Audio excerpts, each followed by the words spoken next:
Hi guys, welcome back माय YouTube channel. Public तुमचं परत स्वागत आहे आपल्या पूर्ती भाऊच्या लाईफस्टाईल ब्लॉगमध्ये. आणि आज तुमचं पूर्ती भाऊ काय नाही भाऊ, चालायला लागलो रस्त्याने. पळत होतो. आज टार्गेट होतं मग 10 किलोमीटर रोजचं टार्गेट असते आपलं 10 किलोमीटरचं. पण काहीच 8 किलोमीटरला सोडलं, कारण का दोन्ही पाय आपले जाम झालेले. फक्त जाम नाही झालेले भाव, वन साईडचा डायरेक्ट कंबरच्या खाली नाही एक स्पेन झाला आहे, एक इकडे कंबरच्या खाली स्पेन झालं आहे, इकडं काय म्हणतात त्याला गुडगा, हा साईड गुडगा स्पेन झाला आहे भाव. तुम्हाला सांगतो एवढं लांब आलो आपण पळत गाईज. मला काय वाटतं माहिती आहे का, आयुष्यात माणसाने नेहमी पळत राहावं, नाही का? बरोबर आहे का? काय बोलते कंपनी? आयुष्यात माणसाने नेहमी पळत राहावं. ओके, जर त्याला पळणं होत नसेल तर चालत जावं, जर चालणं पण होत नसेल तर भाऊ थांबत जाय. जर थांबत पण नसेल होत तर रांगत जाय भाऊ.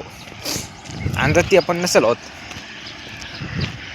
तर ते घसरत जाय, पण जाय. नाहीतर 4 लोकांचं म्हणणं ऐकून थांबू नको. काय 4 लोक काय म्हणतील तुला, की भाऊ तुझा गुडघा दुखते ना रे, हे दुखतंय ते दुखते, कशाला एवढं कष्ट करतोय?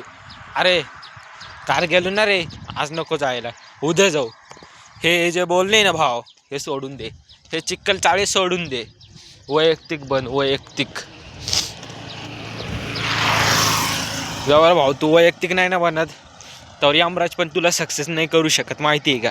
आणि 4 लोकांवर अवलंबून नको राहू, कारण का 4 लोक तुझी तिरडी उचलायला पण तेच असणार आहेत भाव. तुला चांगलं बनवायला पण तेच असणार आहेत, आणि तुला वाईट मार्गावर घेऊन जायला पण तेच असणार आहेत. म्हणून जिंदगी भाव छोटी आहे, आयुष्य खूप छोटे आहे. थाटानं जग कसं माच कर, पण कसा कर माहिती आहे का भाऊ? स्वतःच्या जीवावर कर, दुसऱ्याच्या जीवावर नाही. सांगू पण नको उद्याची प्लॅनिंग कोणाला. तुला काय करायचं ते तुझ्यातच ठेव. हा बोलणं थोडं कडवं आहे, पण सत्य आहे. हीच रिॲलिटी भाऊ समाजाची. आता जेव्हा हा ब्लॉग बघत असतील जवळून, त्यांना लई टोचल नाही का, त्यांच्या गांडीला खाज येईल आता. पब्लिक आज मी लई रागामध्ये. विषय तसा नाही, मी आजच नाही भाऊ, रोज रागामध्ये असतोय. पण वैयक्तिक स्वतः मला 4-5 दिवस थोडं एडिकेट झालं, कारण का मला सवय लागली होती ना माझ्या मित्र कंपनीची सोबत राहायची, नाही का?